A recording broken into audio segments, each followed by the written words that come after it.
ఆఫ్ఘనిస్తాన్తో జరిగిన మొట్టమొదటి టీ20 మ్యాచ్లో భారత్ జట్టు అదరగొట్టింది. మొదట ఆఫ్ఘనిస్తాన్ జట్టును తక్కువ స్కోరుకే పరిమితం చేసిన భారత్ జట్టు ఆ తర్వాత బ్యాటింగ్లో దూకుడు ప్రదర్శించి అద్భుత విజయాన్ని సొంతం చేసుకుంది. దీంతో 3 టీ20ల సిరీస్లో భారత్ జట్టు 1-0 తేడాతో ఆధిక్యంలోకి దూసుకెళ్లింది. ఆఫ్ఘన్ జట్టు కెప్టెన్ ఇబ్రహీం జద్రాన్ తమ జట్టు ఓడిపోవడానికి గల కారణాలను విశ్లేషించాడు. జద్రాన్ ఏమన్నాడంటే, ఈ మ్యాచ్లో మేము మరో 30 నుండి 40 పరుగులు ఎక్కువ చేసుంటే బాగుండేది. ఆ పరుగులు చేసి ఉంటే పరిస్థితి మరోలా ఉండేది.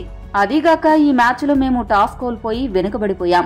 అయినప్పటికీ ఆటగాళ్లు అద్భుతమైన ప్రదర్శన చేసి చివరి వరకు దూకుడుగా ఆడారు. పవర్ ప్లేలో మంచి ఆరంభం కోసం మేం ప్రయత్నం చేశాం. కానీ దురదృష్టవశాత్తు మేము వికెట్లు కోల్పోయాం.